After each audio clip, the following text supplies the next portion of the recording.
Hello everyone.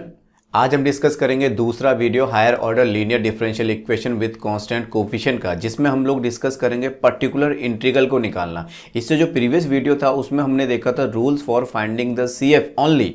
तो वहां पे हमने तीनों चीज़ें देखी थी कि किस तरीके से हमने यहाँ पे जो कॉम्प्लीमेंट्री फंक्शन है उसको फाइंड करा और जो कि लेफ्ट हैंड साइड की ऑक्सिलरी इक्वेशन बना के निकलता था। आज हम जो डिस्कस करेंगे ओनली ऑन पर्टिकुलर इंटीग्रल के ऊपर बात करेंगे। तो मैं यहाँ पे लिखता हूँ rules for finding the particular integral.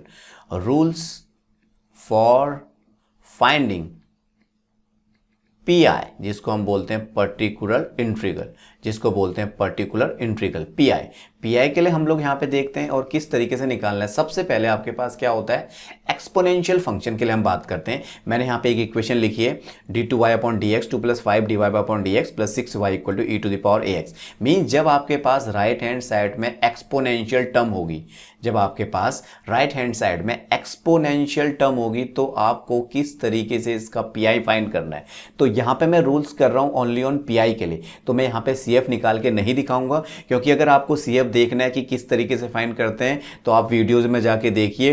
जो प्रीवियस वीडियो है वो ओनली ऑन सीएफ के ऊपर बेस्ड थी। तो यहाँ पे हम ओनली ऑन पीआई के ऊपर बात करेंगे। तो देखो पीआई कैसे निकलता है पर्टिकुलर इंटीग्रल। फॉर्मूला होगा पूरे चैप्टर के अंदर, यही फॉर्मूला आप यूज करोगे, 1/f of T into capital x. Capital x कौन सा कैपिटल एक्स, जो ये इस समय राइट हैंड साइड में है, ओनली ऑन e⁴ax। तो ये मैंने यहाँ पे x लिखता था, मैं बोलता था कि x का फंक्शन होगा। तो यहाँ पे x का जो फंक्शन है e⁴ax है, ठीक है ना, e⁴ax है। तो मैं यहाँ पे जो लिखूंगा, यहाँ पे जो भी हम लिखेंगे 1/f ऑफ d और हम लोग लिखेंगे कैपिटल x की जगह e⁴ax, क्योंकि यहाँ पे इस समय वही है e⁴ax।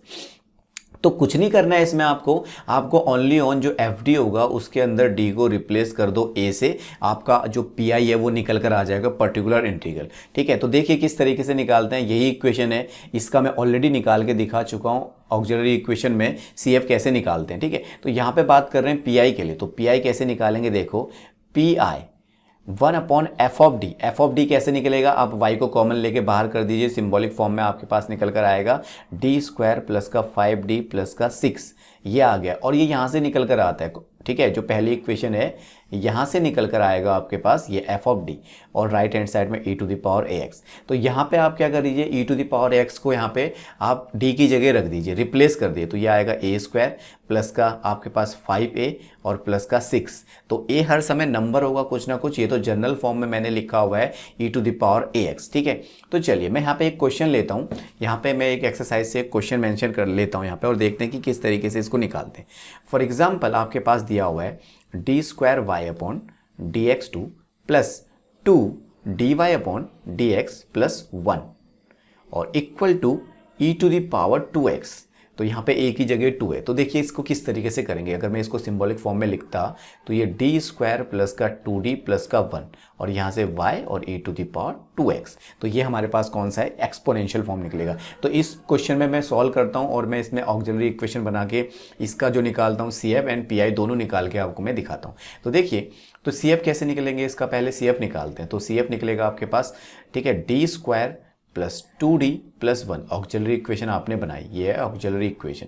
जीरो रखो, यहाँ से इसके रूट्स जो आएंगे वो आएंगे d प्लस 1 का होल स्क्वायर इक्वल टू 0। तो यहाँ से d के दो रूट्स आ गए -1 तो roots are equal and real. तो इसके लिए जो सी एफ होता था वो होता था हमारे पास c1 e⁴d1x plus x c2 e⁴d2x। तो यहाँ पे हमारे पास अगर e⁻x कॉमन ले लें तो हमारे पास बचेगा c1 प्लस x c2। ये कॉम्प्लीमेंट्री फंक्शन निकल कर आ गया।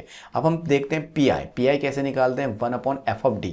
एफ ऑफ डी यहाँ पे कौन सा होता है मैं आपको बताता हूँ। ये जो आपके पास ओनली ऑन f का फंक्शन होता है, इसी को बोलते हैं f ऑफ d। तो हम यहाँ पे रखते हैं d² प्लस का 2d प्लस का 1 और राइट हैंड साइड में हमारे पास e⁴2x गिवन दिया हुआ है, जो कि कैपिटल आपके पास e⁴2x है, कैपिटल x को डिनोट करता है। ठीक है, मैं बाकी सारी इक्वेशन में इसको कैपिटल x से दिखा रहा था और ये कैपिटल x वेरी करेगा, कभी एक्सपोनेंशियल, कभी ट्रिग्नोमेट्रिक और कभी अलजेब्रिक हो सकता है। तो अभी हम जो देख रहे हैं वो ओनली ऑन एक्सपोनेंशियल फॉर्म के लिए देख रहे हैं। ठीक है, तो यहाँ पे आप क्या करिए, d को 2 से रिप्लेस कर दीजिए जो कि e⁴ में है। तो देखिए आपके पास क्या आंसर निकल कर आता है, 1/2 का स्क्वायर 4 और 2 रखोगे तो 2 into 2 4 plus 1 e to the power 2x। तो आपके पास जो आंसर आ गया 1/9 ई टू द पावर 2x, ये आपके पास पी निकल कर आ गया। तो कंप्लीट सॉल्यूशन क्या आ जाएगा इक्वेशन का, जो हमारे पास सॉल्यूशन आएगा कंप्लीट सॉल्यूशन, जिसको हम बोलते हैं क्या, y, क्या आ जाएगा हमारे पास CF प्लस पी। तो CF कितना आ रहा था आप देखिए, ये आ रहा था हमारे पास CF, हमारे पास CF आ रहा था ई टू द पावर माइनस का x C1 plus x C2, और यहाँ पे हमारे पास क्या आएगा, जो भी पर्टिकुलर इंटीग्रल है वो ऐड कर दीजिए, तो हमारे पास यहाँ पे कंप्लीट सॉल्यूशन निकल कर आ जाएगा। ये हमारे पास कंप्लीट सॉल्यूशन आ गया। मैं यहाँ पे एक और एग्जांपल को यहाँ पे देख रहा हूँ, एक्सरसाइज से एक क्वेश्चन लेता हूँ और मैं यहाँ पे इस क्वेश्चन को करता हूँ, ठीक है। तो देखिए क्वेश्चन में कोई आपके पास कोई ऐसा प्रॉब्लम नहीं होना चाहिए, क्वेश्चन कुछ भी हो सकता है, डजंट मैटर, ठीक है। क्वेश्चन से हमें कोई प्रॉब्लम नहीं है, क्वेश्चन कुछ भी हो सकता है, किसी भी फॉर्म में हो सकता है। देखिए मैं यहाँ पे इसको सॉल्व कर रहा हूँ, d2y/dx2 plus 3dy upon dx and plus 2y, और इक्वल टू मैं यहाँ पे लिख देता हूँ ई टू दी पावर माइनस का 3x। तो चलिए इसको सॉल्व करते हैं।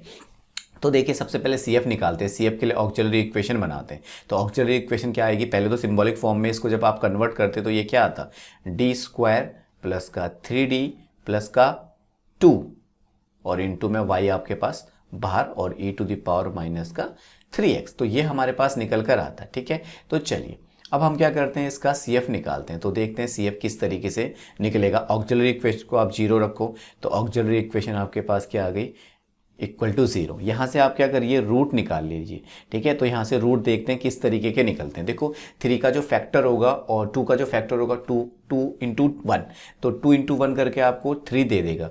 तो 2d प्लस d प्लस 2, ये आपने फैक्टर बना दिया। और आप इसको क्वाड्रेटिक इक्वेशन से भी बना सकते हैं, ये मैंने आपकी जो प्रीवियस वीडियो है उसमें डिस्कस किया है कि रूट आप कैसे निकालोगे, ठीक है। तो चलिए, तो यहाँ पे d को कॉमन ले लीजिए, तो d प्लस 2 प्लस आप 1 कॉमन ले लीजिए, d प्लस 2 इक्वल टू 0। तो यहाँ से आपके पास d प्लस 2 एक फैक्टर आ गया, अनदर फैक्टर जो आ गया d प्लस 1। तो यहाँ से आपके पास 2 रूट्स आ गए, d equal to -1 and d equal to -2। एक को आप d1 ले लीजिए, एक को आप d2 ले लीजिए। तो यहाँ पे रूट्स आ रहे हैं रियल एंड डिस्टिंक्ट। तो कॉम्प्लीमेंट्री फंक्शन CF जो निकल कर आएगा वो आ जाएगा C1 e to the power आपके पास d1x, तो d1 माइनस का 1 है तो माइनस का x, plus C2 e to the power आपके पास माइनस का d2x, आपके पास आ गया ये माइनस का 2x। तो ये कॉम्प्लीमेंट्री फंक्शन निकल कर आ गया। अब हम निकालते हैं PI, क्योंकि क्वेश्चन जो हमारे पास आंसर निकलता है वो CF और PI। तो PI के लिए फॉर्मूला क्या था, 1/f of d। f of d कौन सा है यहाँ पे, ओनली ऑन जो d का फंक्शन है। तो ये यहाँ के पास जो ऑक्सिलरी इक्वेशन दिखती है आपको, यही आपके पास FD होता है। यहाँ से देखिए ओनली ऑन d का function called f of d, और जो राइट हैंड साइड में e to the power minus का 3x, ठीक है। राइट हैंड साइड में एक्सपोनेंशियल फंक्शन है, तो एक्सपोनेंशियल फंक्शन में क्या होता है, d रिप्लेस होता है a से। a यहाँ पे कौन सा है, x का कोफिशिएंट -3, तो आप रिप्लेस कर दीजिए और देखिए आंसर क्या आता है। अब d की जगह -3 रखिए, तो -3 का स्क्वायर 9, और आपके पास 3 इंटू -3 माइनस का 9 प्लस का 2, minus plus 9 cancel, e to the power -3x। तो हमारे पास जो आंसर आ गया 1/2 e to the power -3x। तो ये PI आ गया। तो हम लोग पास जो कंप्लीट सॉल्यूशन आ गया, जिसको हम लोग क्या बोलते हैं y, वो क्या आ गया, CF हमारे पास निकला C1 e to the power -x plus C2 e to the power -2x, ये CF निकला। और यहाँ से हम लोग CF के साथ PI को अगर ऐड कर देते हैं तो हमारे पास निकल जाता है कंप्लीट सॉल्यूशन उस इक्वेशन का, higher order differential equation with constant coefficient का, ठीक है। तो ये हमारे पास निकल कर आता है। तो नेक्स्ट वीडियो में हम जो डिस्कस करेंगे वो करेंगे हम लोग ट्रिग्नोमेट्रिक फंक्शन अगर राइट हैंड साइड में होता है तो किस तरीके से हम लोग उसका PI निकालते हैं। देखो CF निकालने का तो जो हमने प्रीवियस वीडियो में देखा हुआ है, एक वीडियो में ओनली ऑन वही लगेगा होल चैप्टर के अंदर, बट जो PI निकालना है वो डिफरेंट फॉर्म के लिए, डिफरेंट फंक्शन के लिए डिफरेंट फॉर्म से निकलेगा, डिफरेंट तरीके से निकलेगा। तो नेक्स्ट वीडियो में हम डिस्कस करेंगे यहाँ पे ट्रिग्नोमेट्रिक फंक्शन का PI कैसे निकालते हैं। आप बने रहिए वीडियो के साथ, चैनल के साथ, आप लाइक करिए, शेयर कीजिए। आपको वीडियो पसंद आई है तो इसको अपने फ्रेंड के साथ शेयर कीजिए। थैंक यू फॉर वॉचिंग, और नेक्स्ट वीडियो में हम डिस्कस करेंगे आगे और भी method of variation parameter algebraic के लिए। Thank you for watching this video.